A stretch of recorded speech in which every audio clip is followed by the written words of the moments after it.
Marshall Peak, Kabanata 5. Mayabang na katawan. Ang kahulugan ng 32 salitang ito ay napakadaling maunawaan, kaya natural na naiintindihan ni Yang Kai. Gayunpaman, ang pinagmulan ng itim na libro ay hindi malinaw, na medyo natakot kay Yang Kai. Paano kung ito ay isang bitag? Sa pag-iisip nito, hindi napigilan ni Yang Kai na matawa. Isa na lang siyang trial disciple ng High Heaven Pavilion, sinong mag-aaksaya ng oras para harapin siya. Gayunpaman, mula sa literal na kahulugan ng huling ilang mga linya, ang dahilan kung bakit ang Blackstone Pillow ay nagbago sa itim na libro ay malamang na nauugnay sa kanyang panaginip ngayon. Mahigit isang taon niya itong tinulugan na walang pagbabago, ngunit ngayon ay naging isang itim na libro, na hindi maihihiwalay sa pagbabago ng kanyang kalooban sa kanyang panaginip. Dahil sa sarili niyang pagbabago kaya nagbago ang Blackstone Pillow. Dahil siya ang nagpadali sa kapanganakan ng itim na libro, kung gayon ang itim na aklat na ito ay ipinanganak dahil sa kanya. Siya ang master ng itim na librong ito. Sa pag-iisip nito, hindi na nagdalawang isip si Yang Kai. Ang mga salita sa itim na libro ay malinaw na nangangailangan ng pagtulo ng kanyang dugo bilang gabay. Nang may ideyang subukan ito, ipinasok ni Yang Kai ang kanyang kamay sa kanyang bibig at marahas na kumagat, pagkatapos ay iniunat ang kanyang daliri patungo sa unang pahina ng itim na libro. Tumulo ang dugo.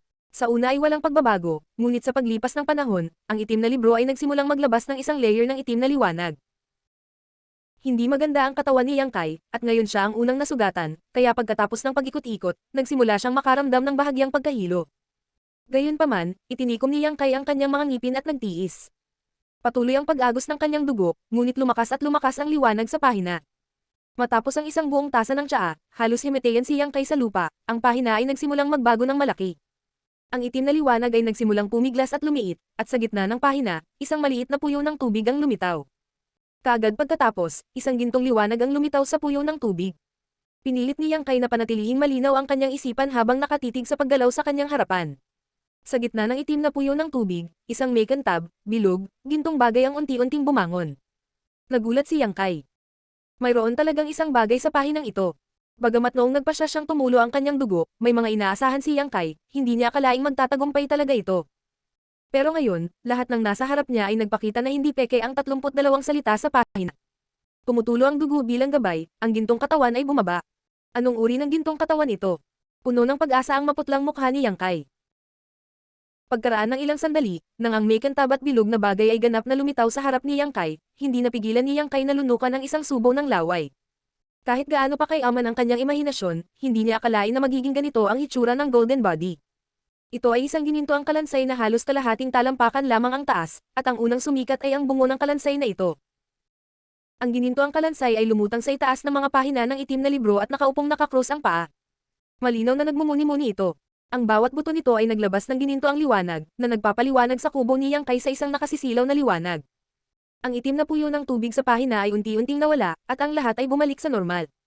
Hindi alam ni Yang Kai ang gagawin nang makita niya ang kakaibang anyo ng gintong balangkas. Binanggit lamang ng aklat kung paano ibababa ang gininto ang katawan, ngunit hindi nito binanggit kung ano ang gagawin dito pagkatapos nitong bumaba.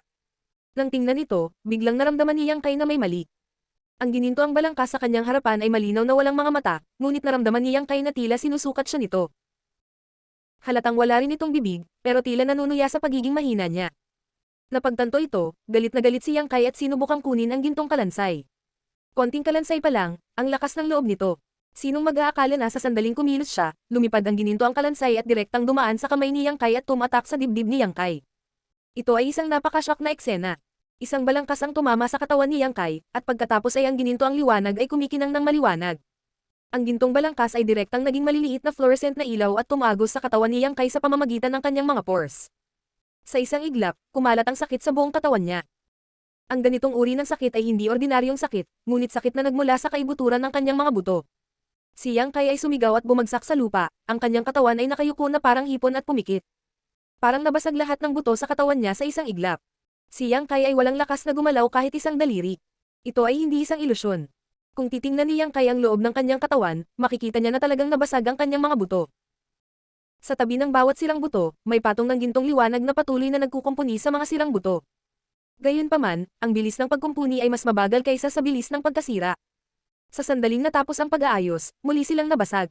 Ang mga buto ng tao ay nakabalot sa bone marrow, at sa bone marrow ay mga nerves. Anumang maliit na pagpindot ay maaaring magdulot ng malaking pinsala. Madaling isipin kung gaano kasakit ang dinaranas ni Yang Kai sa sandaling ito. Hindi yun isang buto sa kanyang katawan ang nabali, ngunit wala ni isang buto sa kanyang katawan na buo. Kung ito ay ibang tao, kahit na ang kanilang lakas ay libu-libong beses na mas mataas kaysa kay Yang Kai, malamang nahimeteyan sila sa sandaling ito. Gayunpaman, hindi ginawa ni Yang Kai. Ang matinding sakit ay nagpalinaw sa kanyang isip, at ang kabayaran para dito ay ang sakit na naramdaman niya ay libu-libong beses na pinalaki. Kalunos-lunos na hiyawan ang nanggaling sa kubo. Sa hindi kalayuan, ang mga disipulo ng High Heaven Pavilion na naglalakad ay natakot at nagmamadaling tumakas. Sa dilim, tila nakatanggap si Yang Kai ng mensahe, isang mensahe mula sa Golden Body. Wasakin ang kamalayan ni Yang Kai at sakupin ang katawan na ito. Paano pumayag si Yang Kai? Kahit na hindi siya makagalaw, sinubukan niyang panatilihin ang isang malinaw na kamalayan, hindi pinapayagan ang Golden Body na sakupin ang kanyang katawan. Hindi rin natakot ang Golden Body. Paulit-ulit, dinurog nito ang mga buto ni Yang Kai, pinahihirapan ang kanyang nerbiyos, at hinimate siya. Ang isa ay may matigas na gininto ang katawan, ang isa ay may matigas na kaluluwa. Kung sino ang nanalo at kung sino ang natalo, hindi magiging malinaw hanggang sa huling sandali. Alam ni Yang Kai na sa pagkakataong ito ay isang tunay na usapin ng buhay at kamatayan. Hindi ito katulad ng hamon sa kanyang mga kapatid sa sekta. Kung hindi siya makakaligtas, wala nang Yang Kai sa mundong ito. Kaya naman, kailangan niyang mabuhay, kahit masakit, kailangan niyang magtiis. Ang kamalayan ni Yang Kai at ang mapanirang kapangyarihan ng Golden Body ay nagsimula ng isang mahirap na tug of war sa pagitan ng dalawa, at ang larangan ng digmaan ay ang katawan ni Yang Kai. Nagpabalik-balik sila, walang umaatras, walang gustong sumuko. Sa paglipas ng panahon, nagulat si Yang Kai nang makitang unti-unti nang naibsan ng hindi matiis na sakit, at hindi niya maiwasang makaramdam ng kaginhawaan. Ito ay hindi nakakagulat. Matapos durugan ng Golden Body ang mga buto ni Yang Kai, paulit-ulit itong inayos. Sa proseso ng pagsira at pagkatapos ay muling pagtatayo, ang katawan ni Yang Kai ay may kadahilanan ng Golden Body.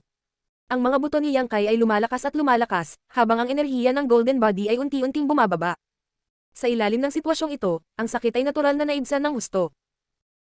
Kapag ang Golden Body ay ganap na naisama sa katawan ni Yang Kai, ang labanan ay matatapos na. Ang kaliskis ng tagumpay ay unti-unting tumagilid patungo kay Yang Kai. Ang hindi matiis na sakit ay dahan-daang naging matatagalan, pagkatapos ay naging KT, at sa wakas ay naging kaginhawaan. Ang pakiramdam na ito ay parang naliwanagan, na ginagawang hindi sinasadyang bumukas ang daan-daang milyong pores sa buong katawan niya. Sa pag-unawa na ang gininto ang katawan sa kanyang katawan ay may bakas pa rin ng pagtutol, isinumpa at dinurog ito ni Yang Kai sa kanyang kamalayan. Sa wakas ay kumalma ang kanyang katawan. Parang may buntong hininga sa kanyang tenga. Ang buntong hininga na ito ay puno ng ginhawa at bakas ng kaginhawaan. Martial Peak, Kabanata 6. Isang mighty steed at isang magandang babae ang itatanghal bilang isang regalo sa bayani. Matapos ang tahimik na paghiga sa lupa sa loob ng 2 oras, sa wakas ay tumayo si Yang Kai. Ang paghihirap na ngayon ay naubos ang lahat ng kanyang lakas. Inaalala ang mga pangyayari noong nakaraang 2 oras, naramdaman ni Yang Kai na para siyang nasa panaginip. Hindi siya makapaniwala na totoo ang lahat ng ito. Tahimik niyang kinurot ang sarili at nakaramdam ng kirot. Anong nangyayari? Ano ang pinagmulan ng itim na librong iyon? Bulong ni Yang Kai sa sarili, medyo nalilito. Nang sa wakas ay kumalma na siya, biglang natuklasan ni Yang Kai na medyo iba siya. Sa simula, wala siyang sapat na pagkain, at bawat 5 araw ay dumaranas siya ng pambubugbog. Ang kanyang katawan ay palaging mahina, ngunit ngayon ay malinaw na nararamdaman ni Yang Kai na ang kanyang mga buto ay naglalaman ng labis na sigla. Isang mainit na enerhiya ang dahan-daang lumabas mula sa loob, na nagbibigay sa kanya ng hindi maipaliwanag na pakiramdam ng kaginhawaan. Sa isang bahagyang paggalaw, ang kanyang mga buto ay hindi inaasahang naglabas ng isang malutong at malambing na tunog ng kaluskos, na parang tumutugtog sila ng isang himig. Bukod dito, hindi na masakit ang kanyang katawan, at ang mga sugat na natamo niya mula kay Zhou Dingjun ngayon ay tila ganap na naghilom. Alam nito, nagmamadaling ibinulong ni Yang Kai ang kanyang manggas at itinaas ang kanyang damit para maingat na suriin ang kanyang sarili. Natuklasan niya na ang orihinal na mga pasa sa kanyang katawan ay wala na, at maging ang mga lumang sugat sa kanyang katawan ay nagpakita ng mga palatandaan ng paghilom. Pero singkit pa rin siya ng stick. Inabot niya at marahang pinunasan ang mga sugat sa katawan. Ang patay na balat ay kumaluskos at kumaluskos, na nagpapakita ng bagong malambot na balat sa ilalim. Bagamat hindi ito tulad ng isang bagong silang na sanggol, ito ay mas malusog kaysa dati. Hiss. Si Yang Kai ay sumipsip ng malamig na hangin. Hindi niya inaasahan na ang golden skeleton body na sumanib sa kanyang katawan ay magkakaroon ng ganoon kalakas na kakayahan sa pagbawi. Muli niyang naramdaman ang kanyang lakas, natuklasan niyang nasa body temper ang 3rd layer pa rin siya, at walang pagbabago. Dahil sa pagtuklas na ito, medyo nadismaya si Yang Kai. Narinig na ni Yang Kai ang maraming kwento ng mga kwento ni Jiang Ho at ang mga sikreto ng kanyang mga nakatatanda mula pa noong bata pa siya. Alam niyang sa mundong ito, maraming mga taong biniyayaan ng magandang kapalaran na hindi inaasahang nagkaroon ng hindi inaasahang pangyayari. Mula noon, tumalon sila sa tarangkahan ng dragon at nakamit ang pinakamataas na katanyagan. Ngunit iyon ay isang kwento lamang pagkatapos ng lahat. Gaano karaming mga tao sa mundo ang maaaring magkaroon ng isang hindi inaasahang pagkikita na nagpabago sa kanilang buhay. Kung mas makapangyarihan ang mga nakatatanda na iyon, mas hindi nila matiis na ibaon ng lupa ang kanilang paglilinang. Palagi silang makakahanap ng kahalili bago sila mamatay.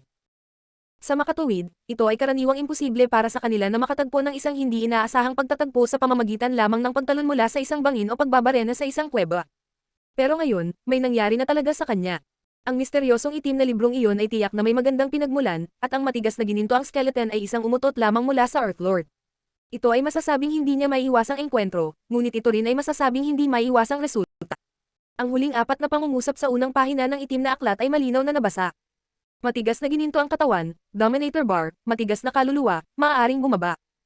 Kung ang itim na aklat ay hindi niya nakuha, ngunit sa pamamagitan ng ibang tao, hindi nila masisilip ang mga misteryo nito, at ituturing lamang na basura at itatapon.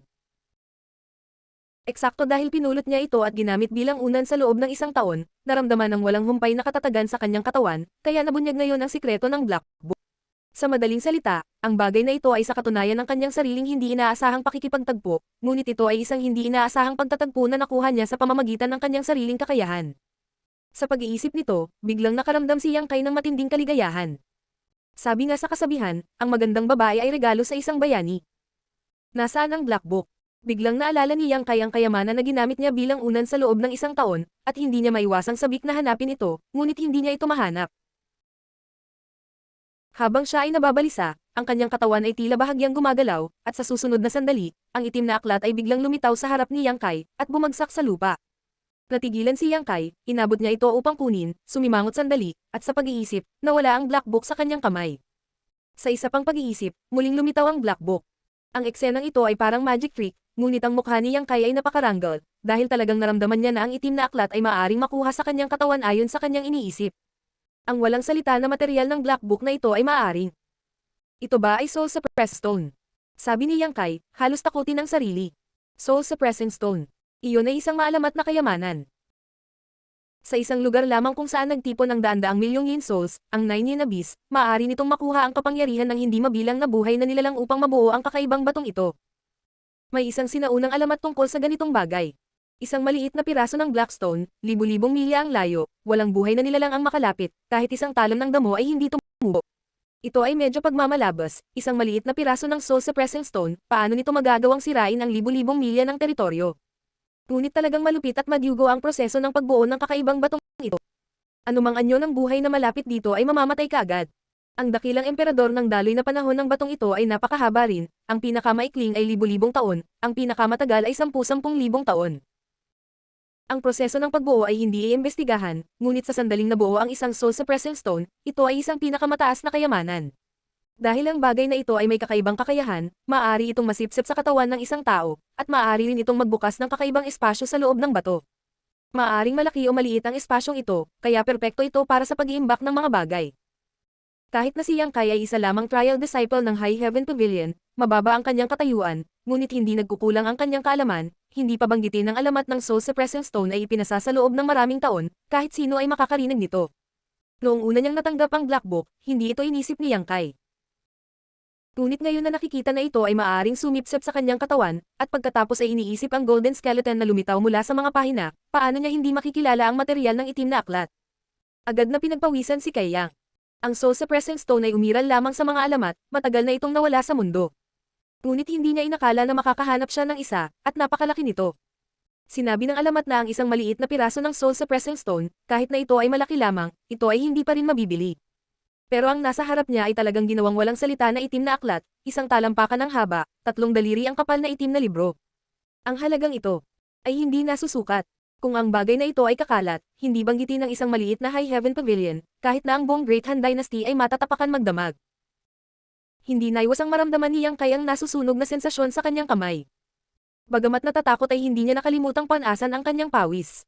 Mabuti na lang at maaabsorb ang bagay na ito sa kanyang katawan, kung hindi ay malalagay siya sa malaking problema.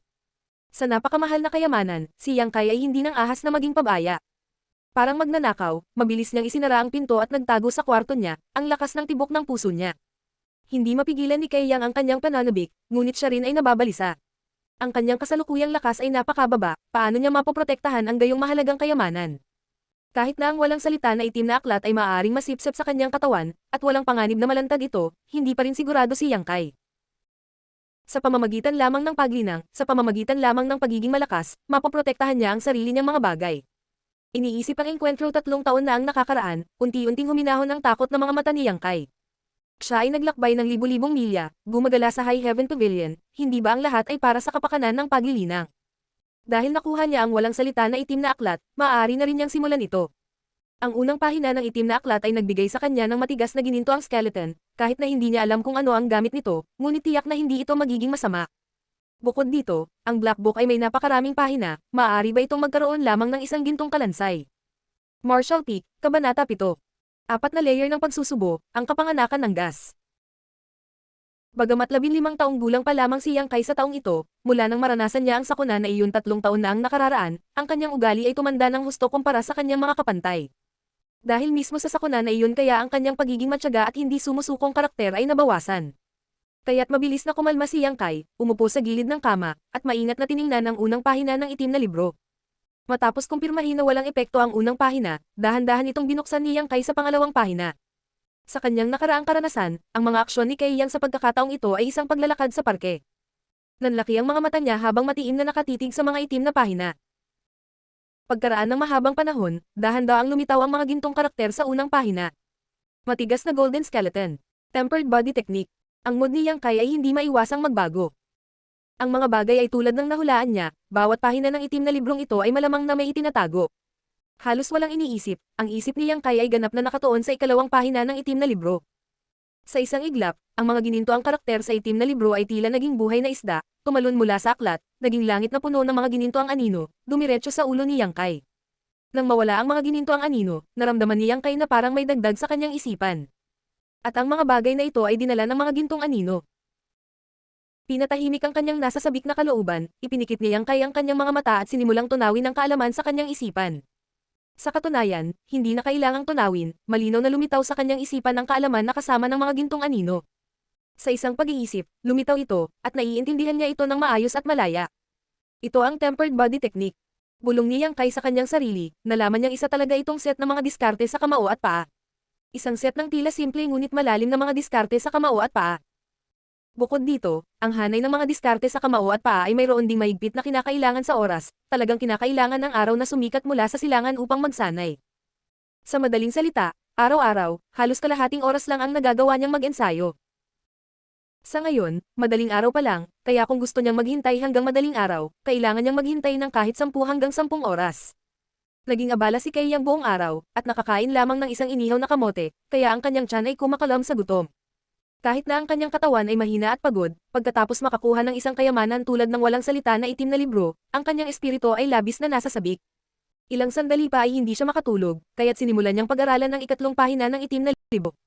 Gayunpaman, sa kanyang pagkabigo, kahit anong pilit niya, wala siyang makitang pagbabago sa ikatlong pahina. Nakatulog siya habang nagbabasa. Nang muling magising si Yang Kai, bago sumikat ang araw mula sa silangan. Bago magbukang liwayway, ang kadiliman ay ang pinakamalalim, at ang lahat ay tahimik. Tahimik ang buong High Heaven Pavilion, at paminsan-minsan ay maririnig ang tunog ng mga insekto at ibon, ang mga unang ibon na naghahanap ng pagkain. May kung anong iniisip, mabilis na bumangon si Yang Kai sa kama at naglakad papunta sa harapan ng kubo. Huminga ng malalim, dahan-dahan niyang nirelax ang katawan. Sa pagsikat ng araw mula sa silangan, binuksan ni Yang Kai ang kanyang mga mata. Sa isip niya, na-practice na niya ang set ng fist and foot techniques mula sa tempered body technique ng hindi mabilang na beses, kaya agad siyang kumuha ng pamilyar na posisyon. Ang kanyang mga kamay ay nabuo sa mga palad, ang kanyang mga paggalaw ay banayad at mabagal, isa sa kaliwa at isa sa kanan, itulak pasulong, pagkatapos ay humihila pabalik, hawak ang mundo sa kanyang mga bisig, hinihimas ang lahat ng bagay sa kanyang mga palad, tumuntong sa lupa, nilamon ng araw, buwan, at mga bituin. Ang kanyang kaliwang paa ay humakbang pasulong, napakalapit na ang katapusan ng mundo, ang kanyang kanang paa ay marahang humakbang pasulong, napakalapit na ang katapusan ng mundo, ngunit sa isang hininga, ang buhay ay puno ng sigla, tulad ng isang daang bulaklak na namumulaklak sa tagsibol. Ang tagsibol ay umalis at ang tag-araw ay dumating, ang nakakapasong araw ay mahina, at ang halimuyak ng mga bulaklak ng lotus ay pumuno sa hangin. Ang hangin ng taglagas ay madilim, at ang mga gintong prutas ay sariwa, na nakakapreskong sa puso. Sumipol ang nanunuot na malamig na hangin, at ang puting nyebe ay nababalot ng pilak. Ang ekspresyon ni Yang Kai ay unti-unting naging marangal, at ang dahan-daang gumagalaw na mga kamao at paa ay tila idiniin ng isang 10,000 libra na bato. Kahit anong pilit niya, hindi siya makagalaw. Sinamahan ng malutong na tunog ng pag-crack, namutla ang mukha ni Yang Kai, at bigla siyang nasuray-suray, halos lumuhod sa lupa. Kahit na ilang beses na niyang na-practice ang set ng mga diskarte sa kamao at paa na ito, hindi kailanman naisip ni Yang Kai na ang tempered body technique ay magiging misteryoso sa ganoong lawak. Sa maikling sandali na iyon, naramdaman ni Yang Kai na ang buong mundo ay idiniin siya, at ramdam niya ang lahat ng damdamin ng mundo sa ilalim ng malaking pressure na ito. Ang tempered body technique ay hindi nagsasanay ng mga kamao at paa, ngunit sinasanay nito ang mga pagbabago sa buhay, kapanganakan, katandaan, sakit, at kamatayan. Sinasanay nito ang mga pagtaas at pagbaba ng buhay, kaligayahan, galit, kalungkutan, at kagalakan. Isinabuhay nito ang kagalakan at kalungkutan ng paghihiwalay at muling pagsasama, at ang mga pagbabago sa buhay at kamatayan. Ang mabagal na kamao at paa ay nakaapekto sa kapangyarihan ng mundo, at puno ng mahiwagang mga tuntunin at misteryo. Ngayon lang, 6 na palad lang ang itinulak ni Yang Kai at gumawa ng 3 hakbang, na mas mababa sa 1% ng pag-unlad ng tempered body technique, at mahirap na itong magpatuloy. Ang malutong na tunog na iyon ay nagmula sa kanyang gulugod, na naging dahilan upang maisip ni Yang Kai na bali ang kanyang mga buto. Nagmamadali niya itong dinama, ngunit nalaman niyang medyo masakit lang ang likod niya, at hindi naman ito malaking problema. Matapos nakalmayan ang kanyang isip, muling tumayo si Yang Kai, at ipinakita ang routine ng tempered body technique. Ngayon lang, si Yang Kai ay hindi handa sa pag-iisip, at ang kanyang isip ay nasa ulirat, kaya hindi niya ito masyadong naramdaman. Sa pagkakataong ito, sa nakaraang halimbawa, natural na pinipigilan ni Yang Kai ang kanyang hininga at nagkonsentrasyon, at binabantayan ang kanyang isip. Kasabay ng mabagal na paggalaw ng kanyang mga kamao at paa, muling naramdaman ni Yang Kai ang mood mula noon, at ito ay mas malinaw kaysa dati. Puno ng halo-halong damdamin ng kanyang dibdib, at hindi niya matukoy kung anong klaseng pakiramdam iyon. Hindi lang iyon, ngunit habang ang nakagawian ay lumalaganap, ang kanyang mga kamao at paa ay bamigat, na parang nasa ilalim ng tubig, mahirap at malabo, at mahirap gamitin. Walang humpay ang mga kaluskos, at ang bawat galaw ni Yang Kai ay nagpasabog ng kanyang mga buto na parang paputok. Ang pananakit ng butas ay nagmula sa kanyang buong katawan, ngunit hindi natinag si Yang Kai, at ang kanyang matiyagang pagtitiyaga ay kitang-kita sa sandaling ito. Sa isang kisap mata, si Yang Kai ay pawis na pawis, at ang kanyang mga kamay at paa ay nanginginig, na para bang ang bigat ng langit at lupa ay idinagdag sa kanyang katawan, na nagpapabigat sa kanya. Napuno ng tiyaga ang kanyang puso. Biglang kumalat ang mainit na pakiramdam sa kanyang katawan, at sa isang iglap ay naibsan ang sakit sa kanyang buong katawan. Ang espiritu ni Yang Kai ay lubos na napukaw, at lalo pa siyang nag-concentrate sa pagpapakita ng kanyang mga kamao at paa.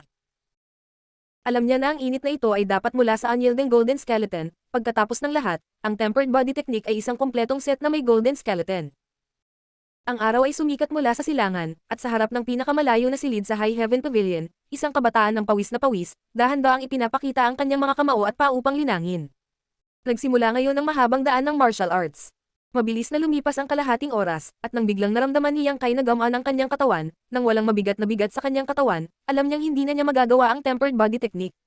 Ang tempered body technique ay malinaw na nakasaad na ang isa ay maaari lamang magsanay sa set ng mga diskarte sa kamao at binti kalahating oras bago sumikat ang araw. Parang naubos ang lahat ng lakas sa kanyang katawan, bumagsak si Yang Kai sa kanyang puwitan at napaupo sa lupa. Huminga siya ng malalim, at isang purple na aura ang sinipsip sa bibig ni Yang Kai at nawala. Sa isang iglap, nabuhayan si Yang Kai, at ang kanyang katawan ay tila bahagyang gumagalaw. Nagulat si Yang Kai, at mabilis na maingat na dinama ang kanyang katawan. Sa pagkakataong ito, hindi maiwasan ni Yang Kai na magulat. Chi sense. Naramdaman niya talaga si Chi. Sa madaling salita, nalampasan na niya ang ikatlong yugto ng tempered body, at nakapasok na sa ika-4 na yugto ng tempered body. Ang magandang balitang ito ay nagpasabog sa kagalakan sa puso ni Yang Kai. Mula noong pumasok siya sa High Heaven Pavilion hanggang ngayon, inabot siya ng 3 taon upang maabot ang ikatlong yugto ng tempered body, ngunit ngayon, pagkatapos lamang ng kalahating oras ng pagsasanay sa tempered body technique, hindi niya inaasahang nakapasok siya. Ang tempered body realm ay may kabuuang 9 na yugto, at sinanay nito ang katawan. Ang unang 3 yugto ay nagpalakas lamang sa katawan, at walang espesyal tungkol dito. Ngunit pagkatapos ng ika-4 na yugto, mararamdaman ng mga meridian ang chi. Pagkatapos lamang maramdaman ng chi ay makakagawa pa ng isang hakbang sa paglilinang. Bagamat sa oras na ito ay nararamdaman ng isang tao ang chi, wala pa ring yuan chi sa katawan. Pagkatapos lamang maabot ang tempered body 7th stage, ang katawan ng isang tao ay maglalabas ng kaunting yuan chi. Pagkatapos lamang maabot ang tempered body 9th stage, kapag ang mga meridian ng katawan ay konektado at nagsimulang magbukas ang yuan chi, ang isa ay makapasok sa initial element realm at tunay na nagtataglay ng sariling yuan chi. Ang initial element realm ay ang simula ng isang cultivator. Lahat ng bagay sa Tempered Body Realm ay maglatag ng pundasyon para sa hinaharap. Ang pundasyong ito ay hindi naayos, at habang tumataas ang lakas ng isang tao, ang mga kalamnan, buto, at balat ay paulit-ulit na pinapainit hanggang sa maabot nila ang tugatog. Sa oras na ito, si Yang Kai ay kakapasok pa lang sa Tempered Body 4th stage, at kasisimula pa lang makaramdam ng chi. Para sa isang tagalabas, hindi ito gaanong ibig sabihin, ngunit para kay Yang Kai, magandang balita ito. Martial Peak, Kabanata 8. Isang magandang manipis na baywang. Kalahating oras upang makapasok sa susunod na yugto, maliwanag na ang epekto ng Tempered Body Technique. Bagamat ang pagsusumikap ni Yang Kai ay nag-ambag dito, kung wala ang Tempered Body Technique, naniniwala si Yang Kai na kakailanganin niya ng hindi bababa sa 3 o 4 na buwan para makalusot. Sa kanyang pananabik, hindi napigilan ni Yang Kai ang kanyang hininga at nagmamadaling iniluwa ito. Isang itim na itim, parang usok na chi ang lumabas sa bibig ni Yang Kai.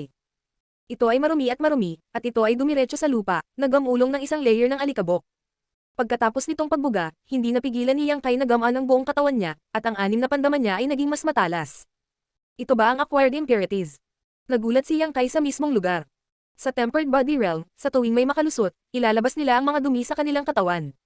Naranasan din ito ni Yang Kai noon, ngunit malayo ito sa antas nito. Hindi mabilang na kaisipan at kagalakan ang nananatili sa isipan ni Yang Kai, na hindi mabura. Bagamat sa pagkakataong ito ay direktang nakapasok na siya sa susunod na yugto, hindi niya naipakita ang tunay na epekto ng Tempered Body Technique. Ito ay dahil pagkatapos mag-practice ng kalahating oras, 1% lang ng mga galaw ang ginamit ni Yang Kai sa Tempered Body Technique. Kung ang 1% ay maaaring magdulot ng ganitong uri ng epekto, kung gayon ano ang mangyayari kung gagamitin niya ang lahat ng ito. Ngunit kung siya ay nababalisa, hindi siya makakain ng mainit na tokwa, at kung siya ay naguguluhan, hindi niya magagawang hawakan ng isang mainit na puwit. Pagkatapos mag-isip ng malalim saglit, gumawa si Yang Kai ng plano para sa kanyang magiging landas. Hindi man ito komprehensibo, hindi na ito tulad ng dati kung saan isang hakbang na lang ang kanyang nagagawa. Sa ilang sandali, hindi napigilan ng kanyang kalooban ang pag-akyat. Pagkatapos kumain ng kaunti, kinuha ni Yang Kai ang kanyang wallis at nagsimulang magwalis sa sahig. Bagamat si Yang Kai ay ang floor sweeping servant ng High Heaven Pavilion, hindi niya kailangang walisin ang buong High Heaven Pavilion.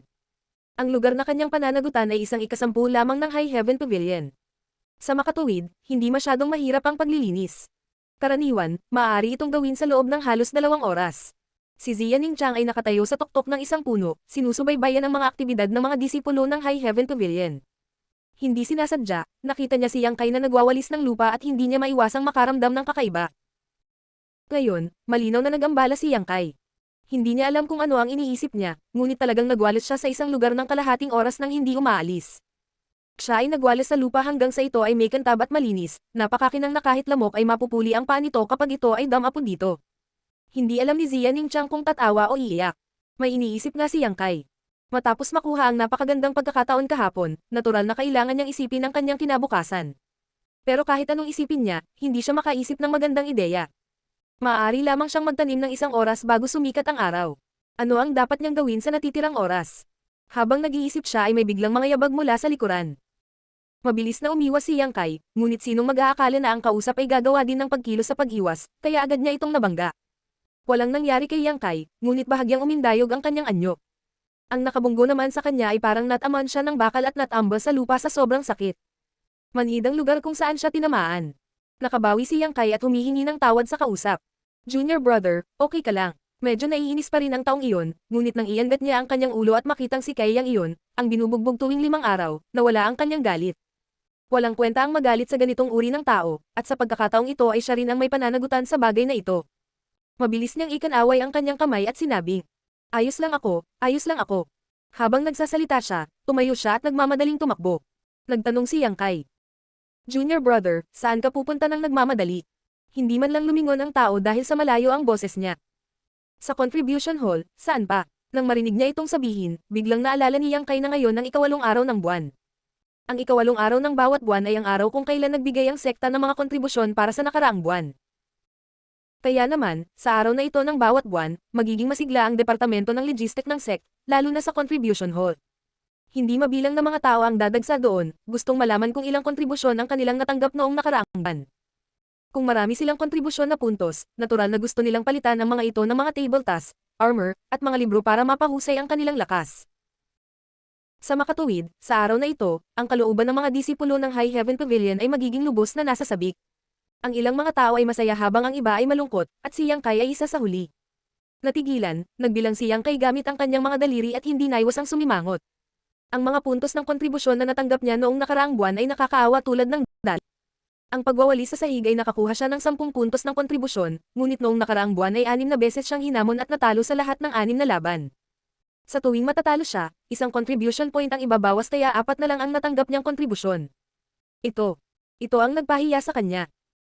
Buti na lang, isa na siyang trial disciple at ang status niya ay nasa ibaba ng High Heaven Pavilion. Sa tuwing matatalo siya, isang contribution point lang ang mawawala sa kanya. Kung ito ay isang ordinaryong alagad, sa tuwing siya ay matatalo, siya ay mawawalan ng 2 kontribusyon na puntos. Sa pag-iisip nito, nakaramdam si Yang Kai ng matinding kagalakan. Gayunpaman, gaano man kaliit ang isang lamok, ito ay karne pa rin. Sa ngayon, umaasa siya sa mga kontribusyong ito para mapanatili ang kanyang kabuhayan sa susunod na buwan. Walang pag-aalinlangan, mabilis siyang nagwalis ng sahig. Sa tanghali, sa wakas ay natapos ni Yang Kai ang kanyang trabaho at dinala ang kanyang walis hanggang sa contribution hall. Pagkatapos ng isang umaga ng buffering, ang contribution hall ay napakatahimik at desyerto na ngayon. Ito ang dahilan kung bakit hindi dumating si Yang Kai sa umaga. Kung umaga pa sana siya pumila, nakakagulo talaga. Naglalakad papunta sa atak ng contribution hall, talagang tahimik sa loob. Tanging ang matandang nasa likod ng counter ang nakatulog. Ang matanda ay ang tindera ng contribution hall. Nasa 50 hanggang 60 taong gulang siya, may manipis na puting buhok at mabait na mukha. Mukha siyang hindi nakakapinsala sa mga tao at hayop, ngunit alam niyang Kai na ang matandang ito ay isang tunay na amo. Minsan ay may isang elite na disipulo ng High Heaven Pavilion na kumikilos ng mapangahas sa contribution hall at pinalipad ng daliri ng matandang ito, na halos mawalan ng buhay. Sa oras na iyon, naroon din si Yang Kai. Mula noon ay alam na niyang hindi maarok ang lakas ng matandang ito. Si Yang Kai ay lumakad pasulong at nakita ang matandang lalaki na mahimbing na natutulog, humihilik ng malakas, ang kanyang bibig ay patuloy na namumunga, isang kahabag-habag na ngiti sa kanyang mukha. Ang matandang ito, iniisip ko kung sinong babaeng disipulo ng High Heaven Pavilion ang pinapangarap niya. Hindi ito kakaiba kay Yang Kai. Marahan niyang tinapik ang counter ng ilang beses, mahina niyang tinawag. Treasurer Meng. Ang apelyido ng matanda ay Meng, ngunit kung ano ang pangalan niya, hindi alam ni Yang Kai.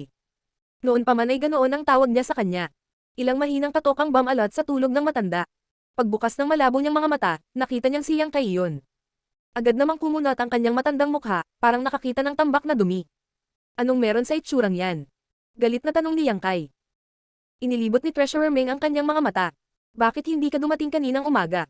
Kumpiyansa na sinabi ni Yang Kai. Maraming tao kaninang umaga, kaya tahimik na ngayon. Nakakaistorbo sa pagtulog ng matandang ito, alam mo ba ang ibig sabihin ng paggalang sa matanda at pagmamahal sa kabataan? Yumuko si Yang Kai at nagtanong sa mahinang boses. Sino bang babae ang napanaginipan mo? Agad namang nagliwanag ang mukha ni Treasurer Meng. Pinunasan niya ang kanyang bibig, magtatanong pa lang sana siya kay Kaiyang nang makita niya ang pagkadismaya sa mga mata ni Kaiyang. Kaagad na nagising, hinampas niya ang counter at sinabi. Ang itinanong mo lang ay sinisira ang reputasyon ng matandang ito. Nanloloko ka ba? Maganda ba ang figure niya? Mabuti. Halos umagos ang laway ni Treasurer Meng. Magandang figure, mahabang binti, patas na balat, at sexing baywang. Si NNN. Mabilis na tumango si Treasurer Meng, halos ituring si Yang Kai bilang soulmate. Hehehehe. Pinisya ni Yang Kai nang walang sinasabi. Kasing pula ng puwitan ng unggoy ang mukha ni Treasurer Meng. Hiyang-hiya siya na sana ay makahanap siya ng butas at gumapang dito.